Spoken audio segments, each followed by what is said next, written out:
All right, so we're jumping back into it. We're finding increasing, decreasing maximums and minimums based off of f of x, okay? We know that maximums and minimums can happen at endpoints and critical points. I don't have any endpoints here. How do I find critical points? What do I need to do? Find the derivative. So I'm going to find f prime of x. So if I'm finding the derivative here, well, what's my derivative going to be? X to the fourth. You're good. Go ahead, Aaron. X to the fourth minus x squared. Good. That's my derivative. We multiplied by 5, subtracted by 1. Multiplied by 3, subtracted by 1. We're good to that point. We took the derivative. Now I'm going to set it equal to 0. And I'm going to solve. That's really ugly looking. All equal to 0. What can I do as I try to solve this thing? They both have an x squared, so I'm going to factor an x squared out. I'm going to set each thing equal to 0. So x squared equals 0, so x is 0. X squared minus 1 equals 0, so x squared is 1. X is going to be equal to what? Plus or minus 1, both of them. Okay, make sure you got both. Then we are doing an f prime sign chart. Since I don't have any endpoints, it's not capped on the end.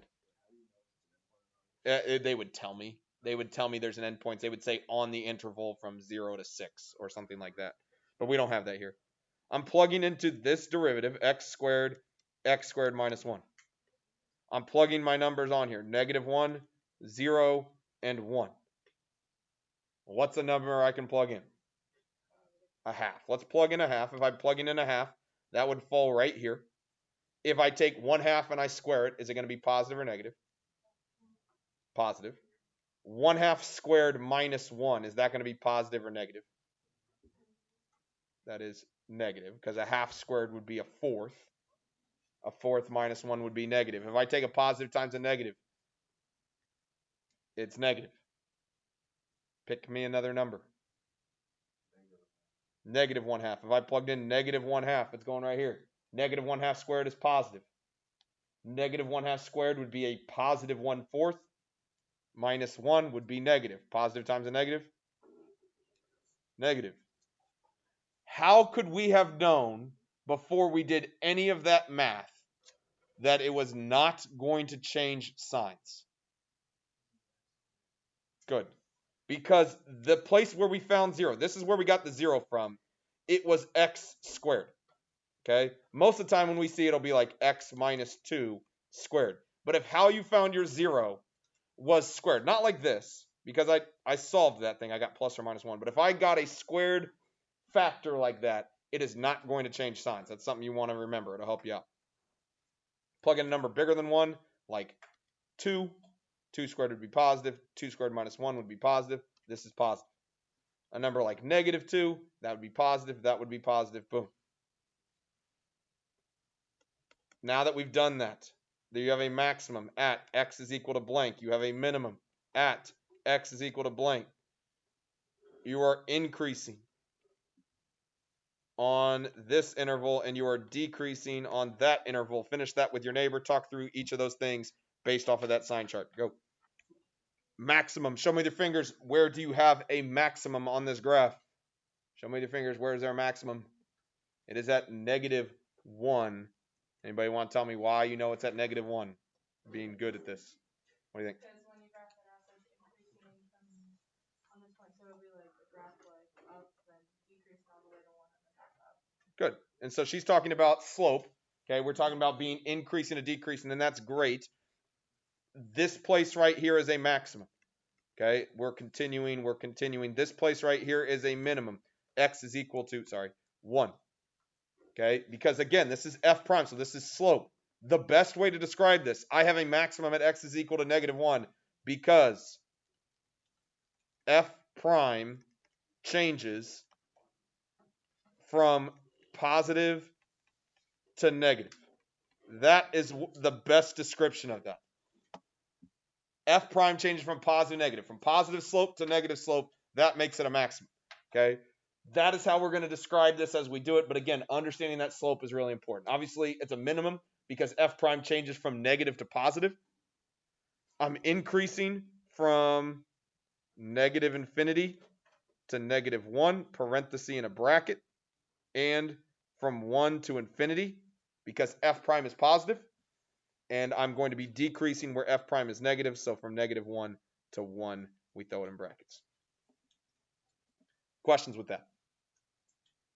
That's what we learned last section, and that's important. You've got to know that in order to jump into the next part. Let's go ahead and look at those notes I gave you. So we're going to talk about concavity today. Okay, that first part is important because it's building into this. We're talking about concavity. The concavity of a function is determined by the sign of the second derivative. Okay? The concavity of a function is determined by the sign of a second derivative. A function is considered concave down when the second derivative is negative. Okay? A function is considered concave down when the second derivative is negative. This right here is a graph that is concave down. It is bending downward. Okay? That is concave down.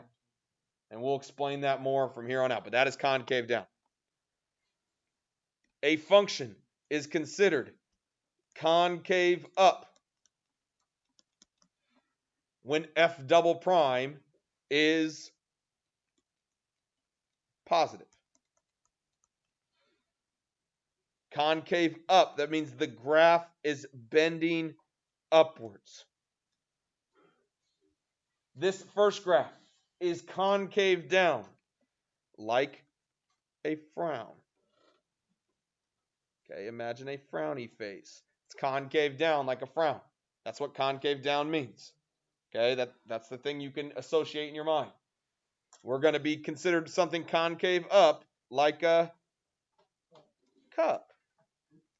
Draw a little cup right here. Steamy. It's a steamy cup. Concave up like a cup. Down like a frown, up like a cup. That is concavity. Okay, that's obviously very simplistic, but that is the nature of what's going on. Okay, let's look at this graph. And this graph isn't perfect, but we'll do the best we can here. Okay, concave up. The best way to describe it is if you were to run your hand along this graph. Okay, if you were to show me with your hand what would happen with this graph. Okay, look at my hand. Right now, which way is my palm facing at the beginning? My palm is facing up. Okay, as I travel along, my palm is up, my palm is up, my palm is up. When would I have to flip to make my palm down? Would it make sense if you were to model this graph to do this? That hurts my hand. Okay, I'm up like a cup, I'm up like a cup, I'm up like a cup, and then right there at 0, I'm going to flip my hand and model it downwards. Okay, so right here at 0, I am bending up. I am bending upwards. I'm bending up, up, bending up. And then right there at 0, I'm starting to bend downward. Okay, from 0 until when am I going to bend downward? Not 3, because right here, which way are you bending? You're up again. It's a little bit harder to see, and I won't make you do this all the time. I would say in a perfect world, it'd be like right about there. Okay, I would say it's just a little bit to the right of 2, because right here, that's down like a frown, and right there, it's up like a cup. Okay, we're going to call it 2 and just make a big old dot and make it less confusing, but that's where my second one is. Okay, this is concave up. That's concave down. That is concave up again. Okay, so when am I concave up? I'm concave up from -2 until 0. I'm concave up like a cup. When we talk about concavity, we just use parentheses. Increasing, decreasing, we use brackets. Here we're using parentheses. -2 to 0, and then we're going to say from 2 to 5. When am I concave down? Oh, I'm concave down in between those two spots. I'm concave down from here to there, so I'm concave down from 0 to 2. Anybody okay with what I've said there? These two spots become pretty important. Okay, this spot right there, and that spot right there. Those two spots on this graph are called POI. It's a POI. It is a point of inflection. A point of inflection is a place where your graph changes concavity. Okay? A point of inflection is where, that says where, f of x changes concavity. So where it changes from bending downward to bending upward or vice versa. Okay, so a point of inflection is where f of x changes concavity. The answer we'll actually use most often is a point of inflection is where f double prime of x changes. What would f double prime change? It would change signs. Because here I'm f double prime is positive because it's concave up. Here f double prime is negative because I'm concave down. And here f double prime is positive because I'm concave up again. Points of inflection are when I change signs. I know it's a little bit weird at first. You will get more used to this as we go. Okay, next question. It says let f be a differentiable function on the open interval from a to b. Okay, here is this graph. Okay, it's even kind of hard to see. I'll trace it again here so you can see it. But here is this graph. F of x is concave up. Okay, concave up is this portion of the graph right here. Everybody see how it's bending upwards during that time? Our question is, what is happening with f prime? Okay, what is happening with f prime on that time period? What does f prime mean? The slope. So think about if you were to draw tangent lines. Okay, right here, my slope is this. Tell me a number. What do you think the slope is of my line here at the start of when I'm concave up, like right here? What's the slope? Like a half. Now what's the slope?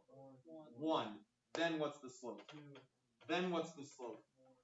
More than that. It went 1/2, 1, 2, 3. What was happening with the slope? The slope is increasing.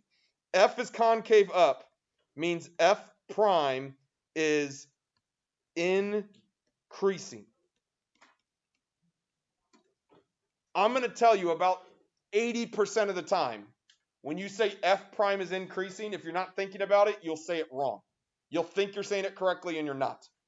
F prime is increasing means you are concave up, because if f prime is increasing, that means the slope is becoming steeper and steeper and it's bending up like a cup.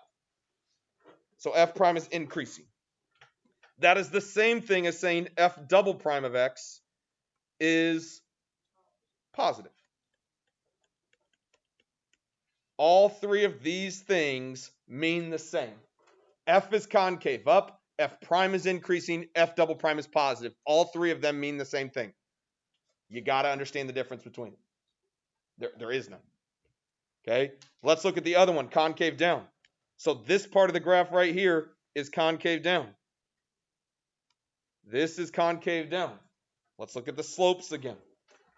Okay, here my slope is right here. What would you estimate my slope to be?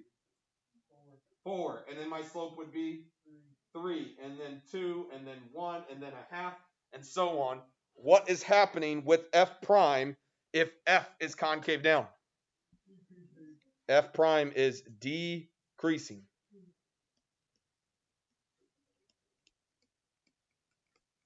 F prime is decreasing. So f double prime is what? Negative. Again, these three things all go together. We are going to talk about that so many times. It's going to be impossible for you not to know it if you're thinking about it. Questions so far? Today is a lot more about understanding the concept than it is about doing a lot of calculus. Okay, we'll do some calculus, but mostly it's concept driven. Okay, let's go to the next page. second derivative information. So if I tell you that f double prime of x is less than 0, that means f is blank. And if I tell you f double prime of x is greater than 0, that means f is blank.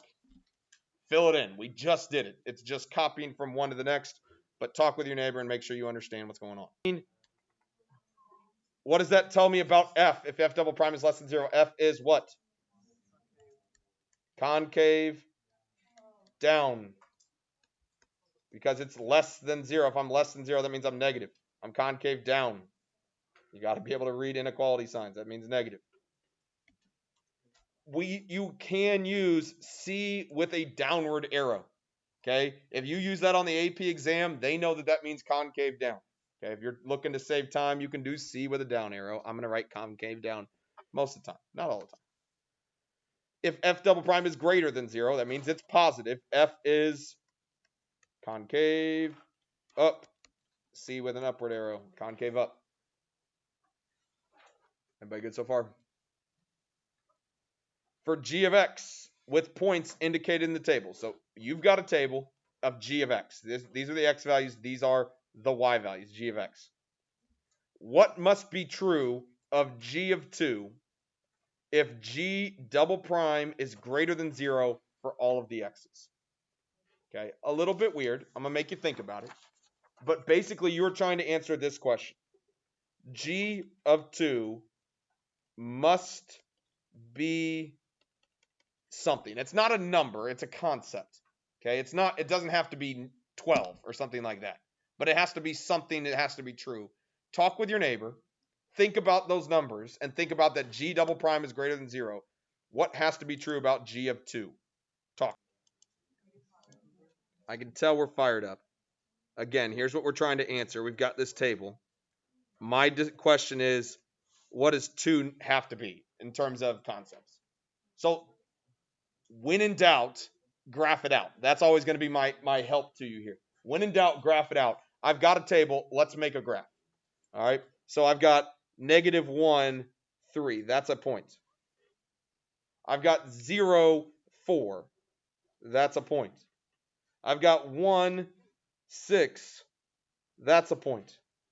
And then 2, something. Okay. It could be up here.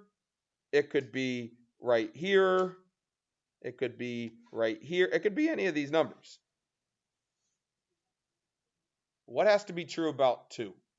Do you think that the y value is this? Which one of those dots makes the most sense to you? The pink one. Why?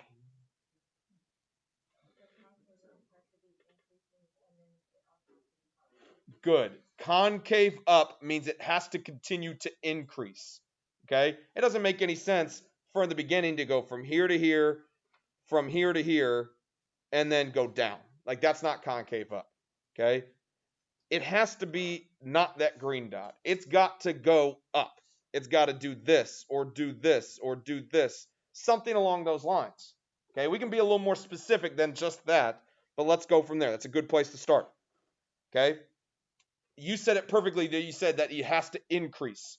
G prime has to increase. So when we talk about G prime, what does G prime mean? Slope, right? So what is the slope in between -1 and 0? The slope is 1. What is the slope between 0 and 1? It's 2, because I'm going up 2 and over 1. So what does G of 2 have to be? Greater than 8. G of 2 must be greater than 8. Anybody want to tell me why it has to be greater than 8? Well, it has to be a slope larger than 2. If it were just a slope of 2, then I'm not increasing. I'm staying the same. And so I can't just go to 8, because if I just went to 8, that's a flat line. And I don't want it to be a flat line. I want it to go up. So even if it went to 8.1, that's a little bit higher. And it's bending upwards. But that's the concept. The slope has to increase. And so G of 2 has to be some number greater than 8. Kind of makes sense there? They could do this as a multiple choice question. They'll give you like 4 numbers. And they'll say, what could G of 2 be? and they would say like 3, 5, 7, or 3, 5, 8, or 9. And they want you to pick 8, but don't pick 8. It's got to be greater than 8. Questions there? All right, let's get into the heavy calculus question. And it's not heavy. It's easy. It's just applying what we know now. Okay, this is super easy in terms of the math. Find the intervals on which the function is increasing, decreasing, concave up, concave down, local extreme values, and then find inflection points. All based off of this equation right here. So there's a lot of things going on right now, but not really. Okay? This is my function. 3 of these can be grouped together. Increasing, decreasing, and local extrema. Which derivative are we talking about to find increasing, decreasing, and local extrema? Just the first derivative. Those are all first derivative questions. That's what we did in bell work. That's what we did all the week before break. We took the first derivative, we set it equal to 0, we made a sign chart, and we solved. The second part of the question talks about concave up, concave down, and inflection points. Which derivative talks about concave up, concave down, and inflection points? The second derivative. So that's how we're going to attack this question. There are 2 different halves of this question. There's a first derivative half, and there's a second derivative half. Okay? To find those first questions, increasing, decreasing, and local extrema, we're going to find the first derivative. Find the first derivative. Take the derivative, set it equal to 0, and solve. You can do that. Okay? Don't write super huge. I need about half of this paper to do the second part. Okay? Do that real quick with your neighbor. Find the first derivative, set it equal to 0, solve. Try to throw it on a sign chart, see what you get. All right, let's see what we can do. Renee, what'd you find for your derivative here? Negative 6x squared plus 12x. Lovely, she took the derivative. Once we've taken that derivative, Isabella, what do I need to do next? Set it equal to 0, factor out an x. You could also take out a negative 6 if you'd like to. Doesn't matter if you did or didn't. If I took out a negative 6x, what would I be left with?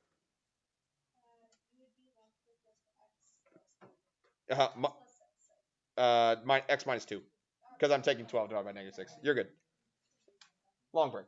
There we go. We take the derivative. We set it equal to 0. We're going to solve. So negative 6x equals 0. And x minus 2 equals 0. So x is 0 and 2. Okay. We did that. That is our first derivative. Once we found our first derivative, we're going to put this on a sign chart. There aren't any endpoints here, so we can just call this f prime of x and have a double arrow. I can put the 2 numbers, 0 and 2, on this sign chart.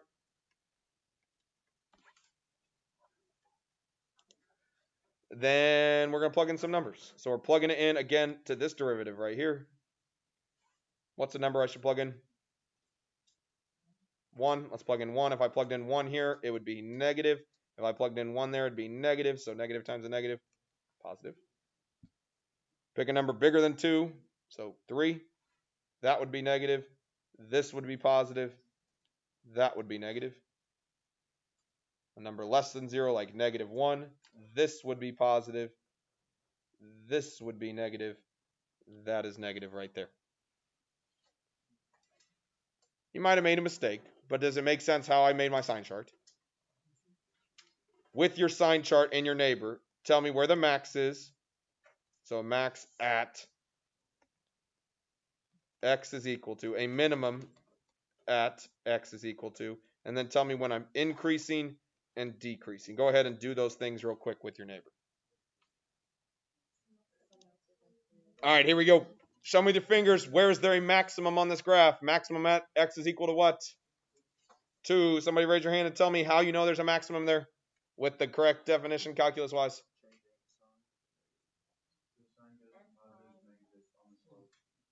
Oh, we're so close, but we're just... F prime changes from positive to negative. Just keep it simple. Talk about what it is. It's F prime. Change from positive to negative. Where's there a minimum then? Show me the fingers. Where's there a minimum?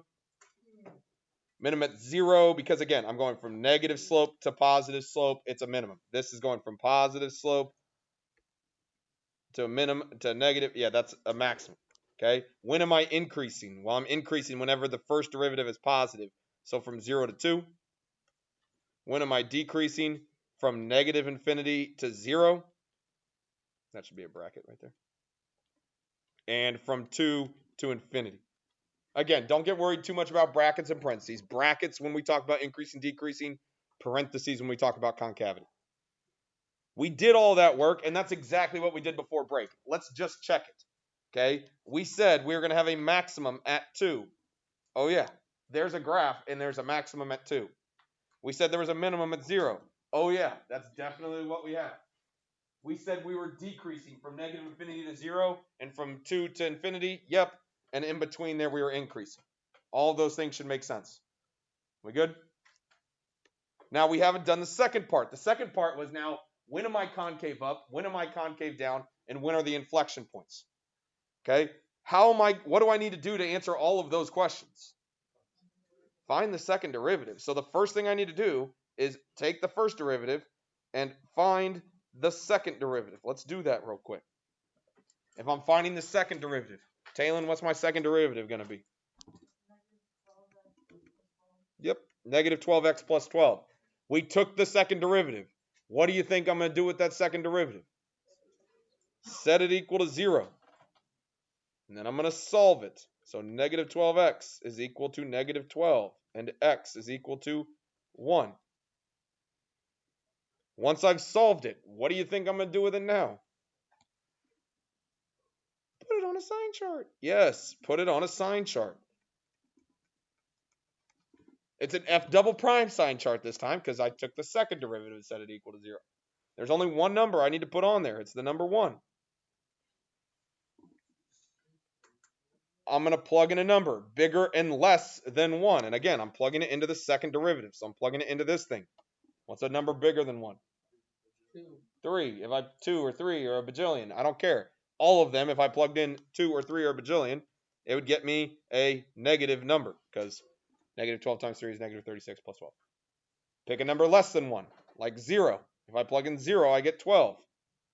It's positive. I need to use that sign chart, and if I did it right, it should be able to answer these questions. I have a point of inflection at x is equal to something. I'm concave up somewhere, and I'm concave down somewhere. Where do I have a point of inflection? I have a point of inflection at x is equal to 1. Why? The second derivative changes signs. It doesn't always have to do that, right? If I had an f double prime sign chart, and I had like 1 and 2, and it went plus, plus, minus, how many points of inflection does that thing have? Just 1, because it only changed signs 1 time. Okay, you got to pay attention to that. So there is 1 at 1 because it changed signs. I'm concave up whenever the second derivative is positive. So from negative infinity until 1, I'm concave up. Throw it in parentheses. I'm concave down anywhere the second derivative is negative. So from 1 to infinity, I'm concave down. Let's look at this picture and see if that stuff makes sense. We have a point of inflection at x is equal to 1, right there. Before there, if you were to model that graph with your hand, which way would your hand go? Which way would it bend? Up like a cup, up like a cup, up like a cup, up like a cup. And then right there at 0, you would have to flip. And your hand would go down like a frown, down like a frown, down like a frown, down like a frown. It changes concavity from up to down at that spot. That's what a point of inflection tells us. Questions on something we did there? All right, let's call it there for today. We got some more to do tomorrow. In particularly, example 3 is really important, and we'll do that on tomorrow, but that's going to be a big thing from here.